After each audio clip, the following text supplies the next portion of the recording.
dar la introducción a este foro, quiero leer algunas afirmaciones y chequeo que se han hecho, verificaciones de los hechos que se han hecho de estas afirmaciones. Comencemos con esta afirmación de Kamala Harris. 16 premios Nobel dicen que el plan de Trump aumentaría la inflación y nos llevaría a una recesión. La verificación de hechos dice que esto es mayormente cierto. Otra afirmación de Harris apunta: Trump quiere un impuesto de 20% sobre los bienes de uso diario que costaría a la familia unos $4,000 más al año. Verificación de datos, cierto, pero necesita contexto. Una afirmación de Trump. Trump dijo: tenemos una inflación como muy pocas personas han visto antes, probablemente la peor en la historia de nuestra nación. La verificación de hecho indica que es falso, pero era muy alta. Afirmación de Trump: inmigrantes haitianos se comen mascotas en Ohio. Verificación de hecho, falso. Esta verificación de hecho que estamos mencionando es la del equipo de chequeo de Univision, pero que a partir de lo dicho en el debate. Pero el día de hoy tenemos dos invitados, excelentes invitados para tratar este tema. Se trata de Marisabel Puerta, profesora adjunta de Ciencias Políticas en Valencia College, en Orlando, y de Eduardo Gamarra, profesor del Departamento de Política y Relaciones Internacionales en la Universidad Internacional de Florida. Bienvenidos. Como lo anunciamos, trataremos el tema de la desinformación en la campaña política estadounidense. Y comencemos precisamente con la profesora Marisabel Puerta, abordando lo que Trump y Kamala Harris dijeron en el debate. Profesora Puerta, ¿cómo observa este abordaje que hicieron de estas informaciones que fueron verificadas dentro del contexto de esta campaña electoral? Buenos días, César. Un gusto estar con ustedes. Saludo al profesor Gamarra. Un placer compartir con él este espacio. Creo que el balance que podemos hacer después del martes es que hay dos formas de abordar la campaña. Una por parte del expresidente Trump, donde no hay mucho apego a los hechos, ¿no? Ese ejemplo de esta, eh, pareciera que es una campaña de desinformación que hay en contra de inmigrantes haitianos en Springfield, en Ohio, que tanto él como su compañero de fórmula, el senador J.D. Vance, están constantemente mencionando. Ayer el propio expresidente insistió en eso, en ese eh, tema que no está verificado porque el alcalde de Springfield ha insistido en que no hay denuncias ni hay forma de corroborar que eso sea cierto.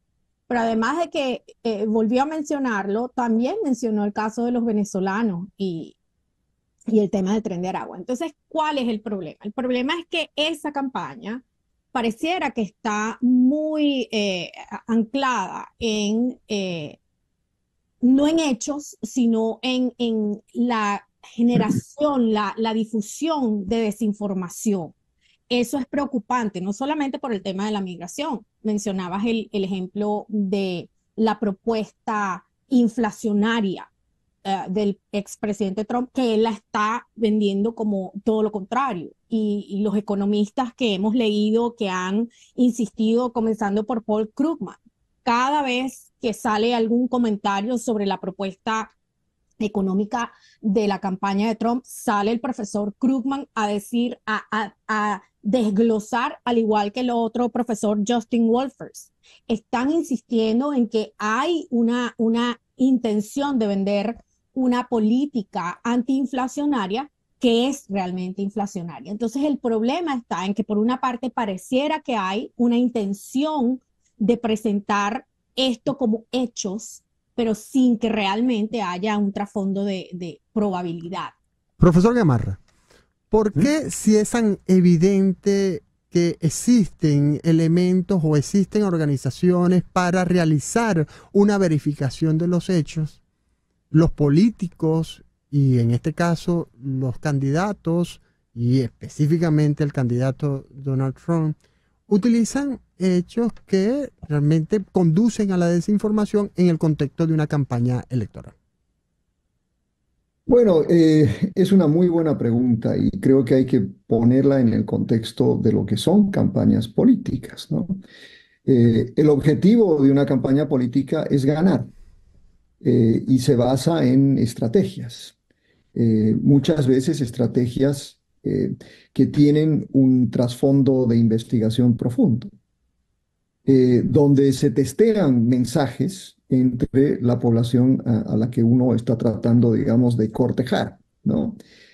Y lo que estamos viendo, y esto es quizás lo más dramático que estamos viendo en Estados Unidos en el transcurso, yo diría, de los últimos por lo menos 9 años, desde la aparición de Donald Trump, aunque no es que esto no existía antes, por supuesto, o sea, eh, pero desde la aparición de Donald Trump y de este movimiento trumpista que realmente toma de rehén al Partido Republicano, que ya no existe el partido anterior, eh, se basa precisamente en la exageración de verdades o de medias verdades.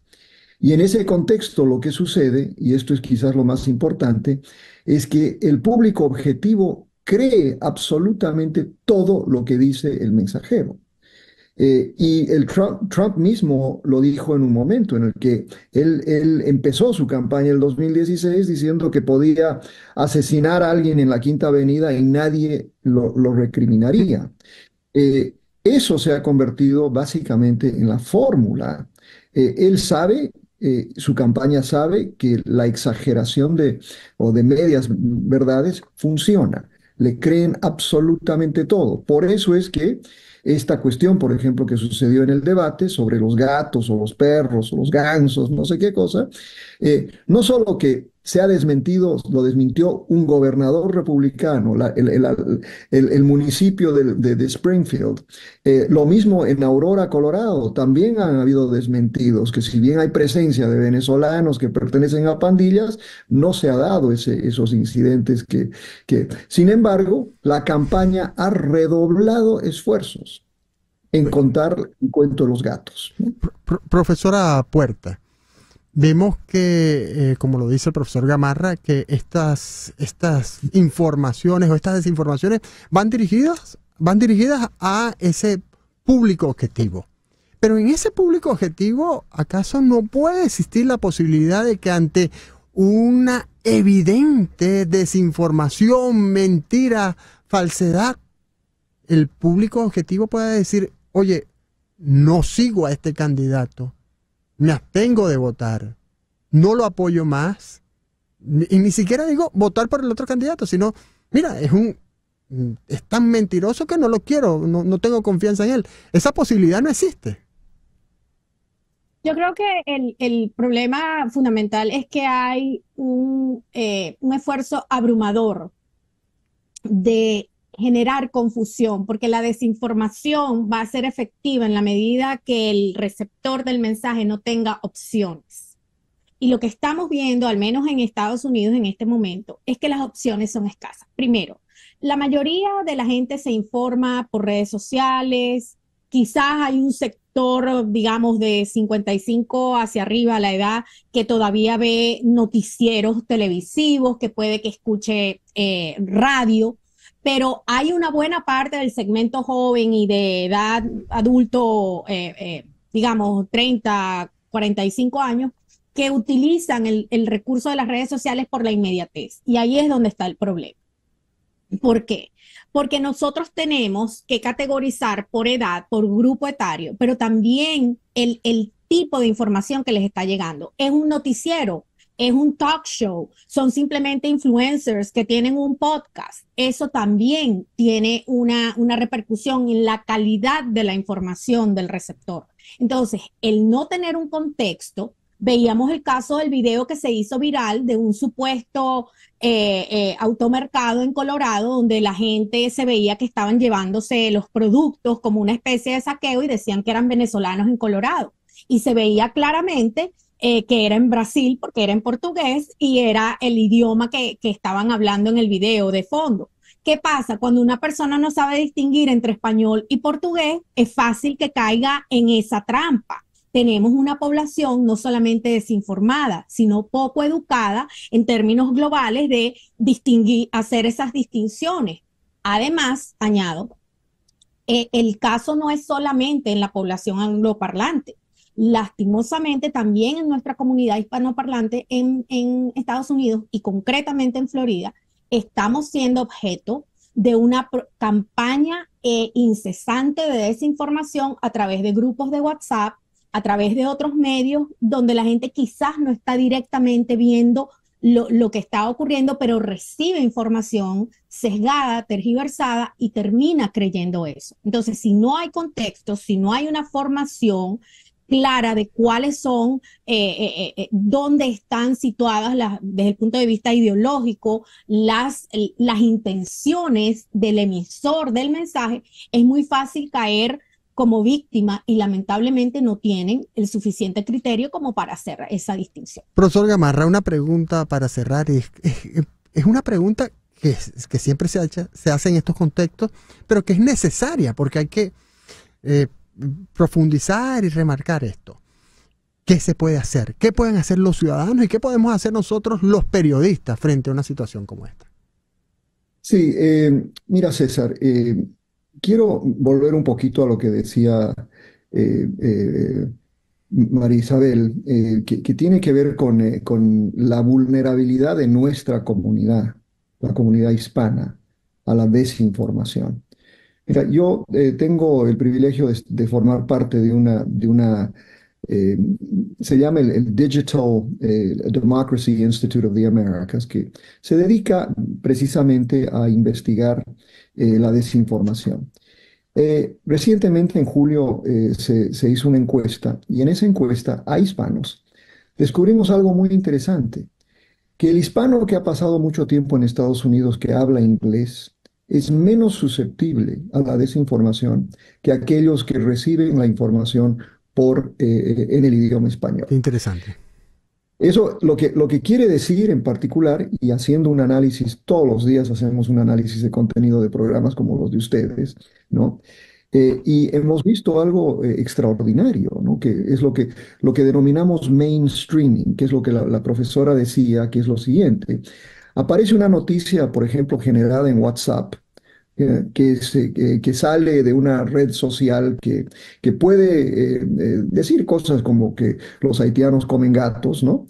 Pero que luego, particularmente en los programas de la tarde, ¿no? No voy a mencionar nombres, pero particularmente en los programas de la tarde, esas noticias son reproducidas como esas alegaciones son reproducidas como noticias verdaderas.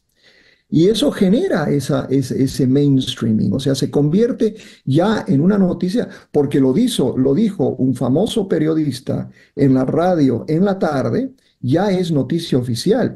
Y eso se refuerza además porque, mira, el mismo presidente o expresidente es el que generó esta noticia. Entonces, ¿cómo va a ser mentira cuando el presidente lo dice, el prestigioso periodista lo ratifica? Entonces, ¿cómo combatir? Es la pregunta suya. Hay ya afortunadamente, múltiples organizaciones, entre ellas DPIA, pero múltiples organizaciones que están haciendo esfuerzos grandes. Hay una muy buena periodista venezolana que ha creado Fact Chequeando, por ejemplo, que es absolutamente importante aprender, ¿no?, cómo ver una noticia y determinar si es falsa o verdadera. Estamos ¿no? a calzadilla, se refiere usted. Exacto, exactamente, sí, ¿no? Entonces creo que esos esfuerzos son importantes y a propósito, en imitación a esta página, hay muchos en América Latina que están reproduciendo esto, porque el fenómeno no es solo norteamericano, es global. ¿no? Y en parte tiene que ver con lo que está haciendo Rusia con medios de comunicación en América Latina. Bueno, profesor Gamarra, profesora Puerta, muchas gracias por este análisis tan interesante en este foro sobre la desinformación en la campaña política estadounidense. Esperamos que esto ayude a sensibilizar a la audiencia, a estar más atenta a lo que ven en los medios y no creer lo primero que reciben a través de WhatsApp, a través, como decimos en Venezuela, de lo que reciben de la tía en el WhatsApp, sino buscar los medios para verificar la información y estar muy pendiente de eso que decía el profesor Gamarra, de eso de que los políticos siempre quieren vender una información, que siempre quieren mostrar una información para ganar. Y esas informaciones pueden ser, no voy a decir muchas veces, me abstengo de decir muchas veces, pero pueden ser falsas, como los casos que hemos tratado. Muchas gracias a ustedes y vamos a un corte y vamos a regresar con España. Vamos a regresar con un análisis desde España acerca de las últimas incidencias en el tema político venezolano-español. César Miguel Rondón, en Conexión. Una pequeña pausa y ya regresamos con César Batiz, director del Pitazo, haciéndonos el quite en estos días aquí en el programa En Conexión. Por Éxitos